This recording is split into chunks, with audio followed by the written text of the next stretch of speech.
Selamat pagi pemirsa, saya Dena Agustran akan menemani Anda dengan beragam informasi terkini di antaranya. Tolak RUU HIP, masa di Mandailing Natal bakar replika bendera PKI. Korupsi pegawai Bank Sumut dan MNC Sekuritas jalani sidang di Pengadilan Negeri Medan. Pelepas liaran orang utan Maria ke kawasan Taman Nasional Gunung Leuser Langkat. Selain cuplikan berita tadi, kami juga akan menghadirkan beragam informasi lainnya. Pemirsa, kita jelang Sumut hari ini pagi selengkapnya.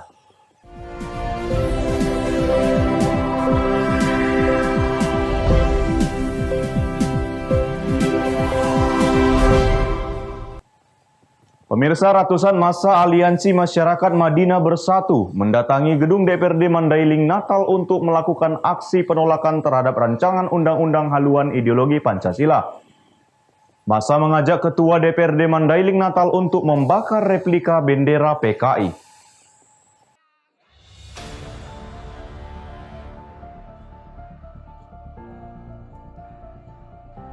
Beginilah aksi pembakaran replika bendera PKI yang dilakukan massa Aliansi Masyarakat Madinah Bersatu bersama Ketua DPRD di halaman gedung DPRD Kabupaten Mandailing Natal.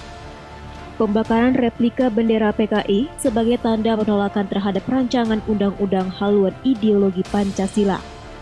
Massa menyampaikan pernyataan sikap penolakan terhadap RUU HIP dan meminta kepada DPRD Kabupaten Mandailing Natal untuk menyampaikan aspirasi penolakan kepada Presiden dan DPR RI. Sekarang entah kayak mana pemerintah sekarang dicoba mereka memang mau masuk, tapi alhamdulillah masyarakat Indonesia bukan bodoh, masyarakat Indonesia bukan kayak mereka komunis bisa dibodoh-bodohi. Ya, kami sebagai elemen masyarakat aliansi masyarakat saat ini memang jelas dan bahwa segala bentuk apapun yang ingin mengurangi dan menghilangkan ideologi Pancasila, kami akan tidak setuju. Maka dari itu, siapapun, apapun oknumnya, kami tidak akan takut, saudara-saudara. Sementara itu, di hadapan ratusan massa, Ketua DPRD dengan tegas mendukung penolakan terhadap RUU HIP dan akan segera menindaklanjuti kepada DPR RI dan pemerintah pusat, termasuk akan menyurati Presiden Republik Indonesia Joko Widodo. Kalau memang kita betul-betul pencinta NKRI, Indonesia tercinta ini, ya kita kembali murni kepada undang-undang. Undang-undang 45 itu udah dirancang sedemikian rupa oleh pendahulu-pendahulu kita. Kok orang-orang sekarang terlalu banyak yang pintar dan kepintar-pintaran untuk mau merubah atau menambah-nambah itu. Tujuannya apa? Jadi jangan berikan peluang terhadap rakyat ini untuk berpersepsi sendiri-sendiri. Yang kita bukuar-kuar NKRI. Ketua DPRD Kabupaten Mandailing Natal juga berpesan agar masyarakat memahami aturan hukum yang berlaku dan jangan bertindak gegabah agar perjuangan yang murni dari hati nurani rakyat ini tidak ternodai. Hendra Rangkuti melaporkan untuk Evarina TV.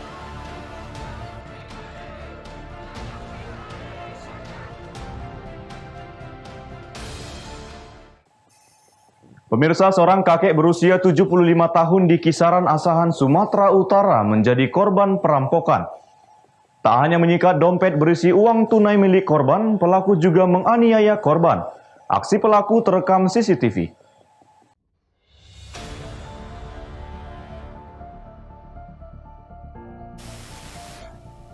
Beginilah rekaman CCTV saat pelaku akan mengawali aksi perampokan terhadap Roniawan alias Ateng. Pelaku yang datang dengan berjalan kaki memantau rumah kakek berusia 75 tahun, warga Jalan Teku Cikditiro, kisaran Asahan, Sumatera Utara. Pelaku menerobos masuk ke dalam rumah korban dan menyergap serta menganiaya korban. Mendapat serangan mendadak, korban sempat berusaha melakukan perlawanan. Namun upaya perlawanan yang dilakukan korban tidak berhasil menggagalkan aksi pelaku. Bahkan korban pasrah saat pelaku menyikat dompet miliknya berisi uang tunai senilai 3 juta rupiah. Usai melakukan aksinya, pelaku langsung kabur meninggalkan korban. Korban mengatakan sempat berusaha mengejar pelaku sembari berteriak minta tolong. Namun upaya korban tidak berhasil karena pelaku menghilang. Dipain aja sama pelaku itu aja. Belum, masih bingung. Ah, oh di depan. Oh, Yang ngebut ini enggak. Kita. Oke, oh, Aceh melawan lah, melawan. Melawan dan dia Oh, Aceh saat itu melakukan perlawanan. enggak, bukan lawan itu pakai apa kunci. Dia enggak terasa. Hingga kini kasus perampokan menimpa kakek berusia 75 tahun tersebut masih dalam penyelidikan polisi. Taufik melaporkan untuk Eva Rina TV. Pemirsa, TKI asal kota Pematang Siantar bersama kuasa hukumnya melayangkan surat kepada Presiden Joko Widodo berisi permohonan bantuan hukum atas ancaman hukuman mati yang dituduh melakukan pembunuhan di Malaysia. Asidin Sihotang, ayah dari tersangka JS dan kuasa hukumnya Parluhutan Banjarnahor, yang ditemui oleh para wartawan di kediamannya di Jalan Damar Laut, Kecamatan Siantar Utara, mengatakan surat permohonan kepada Presiden telah dikirimkan melalui PT Pos. Ia berharap Presiden Joko Widodo melalui hubungan bilateral Indonesia-Malaysia yang sudah cukup baik bisa membantu meringankan hukuman anaknya agar tidak dihukum mati. Sebelumnya, JS didakwa pengadilan Malaysia telah membunuh majikannya dan melukai beberapa orang pada Desember 2018 lalu. Ya, meminta supaya keringanan hukuman anak kami lah. Biar presiden menghubungi pihak Malaysia begitu Pak ya? Iya, presiden menghubungi pihak Malaysia tentang keringan itu. Karena divonis gimana Pak apanya? Hukumannya? Hukumannya belum terancam hukuman mati lah, tapi belum divonis. Sementara itu, kuasa hukum keluarga JS Parluhutan Banjarnahor mengatakan pihaknya sudah 2 kali melayangkan surat kepada pemerintah Malaysia guna meminta keringanan hukuman. Namun permohonan tersebut ditolak pemerintah Malaysia. Untuk itu, kuasa hukum Jonathan kembali berharap Presiden Joko Widodo dapat membantu warga negara Indonesia tersebut. Artinya keluarga si Jonathan Sihotang ingin juga supaya diringankan hukumannya si Jonathan. Kenapa diringankan? Karena dia melakukan itu akibat keterpaksaan. Karena dia merasa bahwasanya hak dia untuk mendapatkan gaji, hak dia untuk mendapatkan hak hidup yang layak tidak dihargai oleh majikannya. Artinya berdasarkan itulah pihak keluarga sudah menyurati Presiden Jokowi. Tadi pagi diantar suratnya melalui via pos. Harapan pihak keluarga Jonathan Sihotang ingin supaya anaknya diringankan karena dia masih memiliki anak, 2 orang anak dan 1 istri. Selain itu, keluarga juga berharap ada dukungan seluruh warga Indonesia untuk dapat membantu JS agar diringankan hukumannya.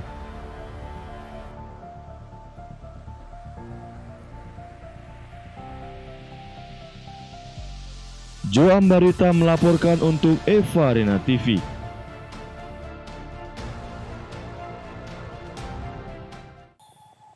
Sumut hari ini pagi masih akan kembali sesaat lagi, tetaplah bersama kami.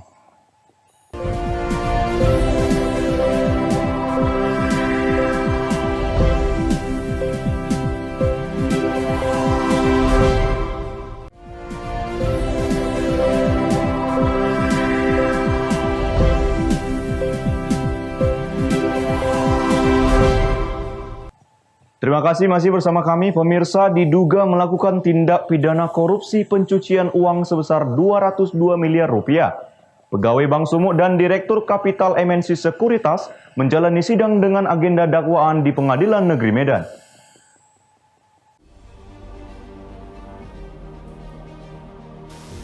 Maulana Akhyar Lubis selaku pimpinan Divisi Treasury PT Bank Sumut bersama dengan Andri Irfandi, Direktur Kapital Market pada MNC Sekuritas, menjalani sidang agenda dakwaan di ruang Cakra 8 Pengadilan Negeri Medan.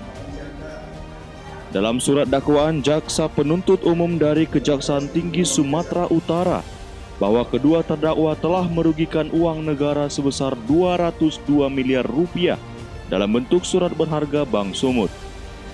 Selain itu, terdakwa juga diduga melakukan tindak pidana pencucian uang yang dilakukan secara bersama-sama, di mana sebelumnya perkara ini bermula pada tahun 2017 dan 2018. PT Bank Sumut melakukan investasi berupa dana pembelian medium term notes milik PT Sun Prima Nusantara atas penawaran dari MNC Sekuritas. Dalam hal ini terdakwa selaku pimpinan divisi Treasury Bank Sumut, di mana sengaja tidak dilakukan analisa perusahaan sebelum adanya pembelian medium term notes. Hal ini menyebabkan kerugian pada keuangan negara yang dilakukan oleh kedua terdakwa. Pada hari ini agenda pembacaan surat dakwaan, di mana kami jaksa penuntut umum pada Kejaksaan Tinggi Sumatera Utara hari ini mendakwakan perkara tindak pidana korupsi pada Bank Sumut dengan terdakwa pertama Saudara Maulana Akhyar Lubis selaku pimpinan divisi Treasury PT Bank Sumut, kemudian terdakwa kedua adalah Saudara Andri Irfandi, SH MBA, selaku Direktur Kapital Market PT MNC Sekuritas. Perbuatan kedua terdakwa diancam pidana sebagaimana diatur dalam pasal 5 ayat 1 Undang-Undang Nomor 8 Tahun 2010 atau dakwaan subsidiar dengan pasal 3 Undang-Undang Nomor 8 Tahun 2010 tentang pencegahan dan pemberantasan tindak pidana korupsi dan pencucian uang. Wahyu Pratama melaporkan untuk Eva Rena TV. Pemirsa, seorang pengedar ganja di Kota Padang Sidempuan, Sumatera Utara berhasil ditangkap petugas kepolisian saat menjual ganja kepada pelanggannya di daerah Rimba Shopping Kota Padang Sidempuan. Tersangka IJS akhirnya tidak bisa berkutik saat petugas reserse narkoba Polres Kota Padang Sidempuan menangkapnya di pinggir jalan Desa Rimba Shopping, Kecamatan Padang Sidempuan, Angkola Julu. Tersangka berusia 33 tahun warga Desa Rimba Shopping ini ditangkap saat petugas mendapat informasi dari masyarakat yang geram karena kampungnya menjadi ajang jual beli narkoba. Dari penangkapan tersangka, petugas mengamankan barang bukti selusin ganja seberat 280 gram, sepeda motor, serta 1 unit pisau cutter. Kemudian pada malam minggu informasi sudah akurat, sehingga sekitar jam 12 langsung kita tangkap di Desa Rimba Shopping. Berikut sepeda motornya, kemudian setelah kita cek di jok sepeda motornya ditemukan barang bukti narkotika berupa ganja kering. Setelah kita buka, ternyata ada 55 paket yang sudah siap edar. Kasat Narkoba Polres Kota Padang Sidempuan menyampaikan, setelah mendapat informasi dari warga, petugas langsung melakukan penangkapan pada tersangka. Untuk mempertanggungjawabkan perbuatannya, tersangka dijerat dengan Undang-Undang Narkotika Nomor 35 Tahun 2009 dengan ancaman hukuman 20 tahun penjara. Azan Sinaga melaporkan untuk Eva Rena TV.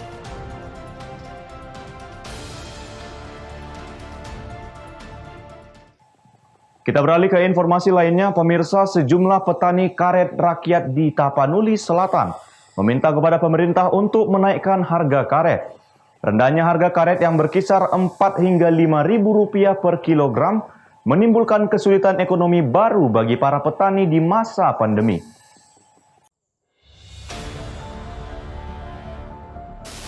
Rendahnya harga karet di tingkat petani kecil di masa pandemi masih terus dirasakan oleh petani karet rakyat di Tapanuli bagian selatan. Harga karet yang hanya berkisar 4 hingga 5.000 rupiah per kilogram membuat petani karet enggan untuk menyadap karet dan lebih memilih menjadi buruh tani lainnya. Bagi petani yang hanya menghasilkan 15 hingga 20 kilogram karet per hari, tentu sangat kurang untuk memenuhi kebutuhan rumah tangga setiap harinya. Harga karet rakyat 5 tahun belakangan ini di Tapanuli bagian selatan memang anjlok, hingga berada pada harga terendah, yakni Rp4.000 per kilogram.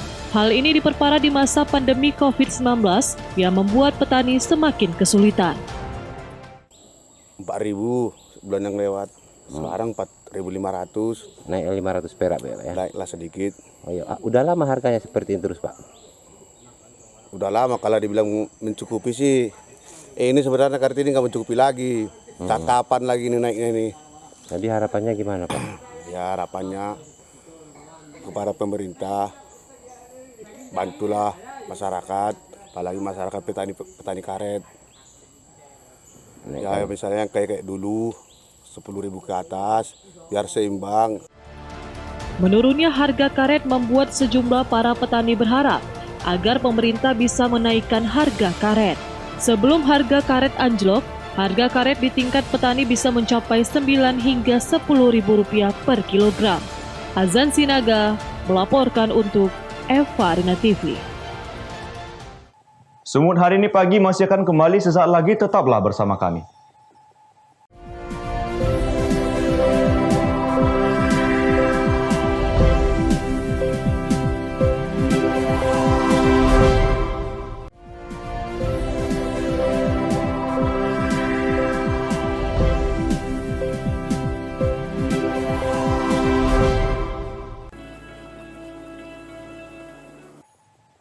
Pemirsa, sempat ditutup sementara akibat mewabahnya COVID-19.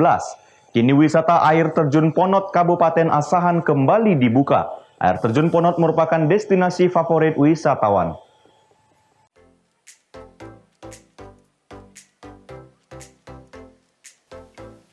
Pasca dibuka kembali wisata air terjun Ponot, ratusan wisatawan lokal maupun luar daerah memadati objek wisata tersebut.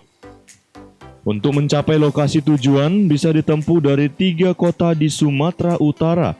Yang pertama bisa ditempuh dari kota Porsea di Kabupaten Tobasa, kemudian dari kota Pematang Siantar dan Kabupaten Simalungun, dan yang terakhir dari kota Rantau Parapat di Kabupaten Asahan. Saat tiba di lokasi, Anda harus berjalan kaki sejauh 500 meter mendaki untuk mencapai pinggir air terjun. Namun rasa lelah dalam perjalanan Anda akan terbayar setelah melihat langsung ketinggian air terjun yang mencapai 100 meter dan memiliki 3 tingkat.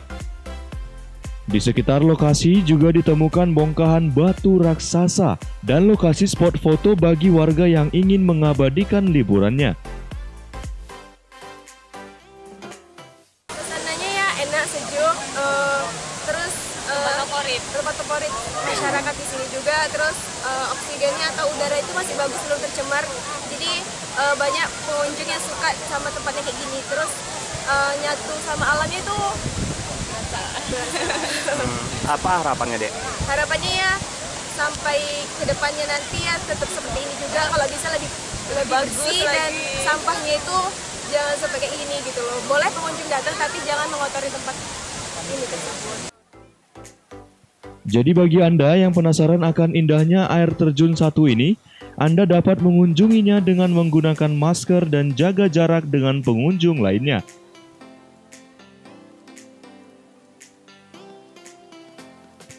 Wanda Pratama melaporkan untuk Eva Arena TV.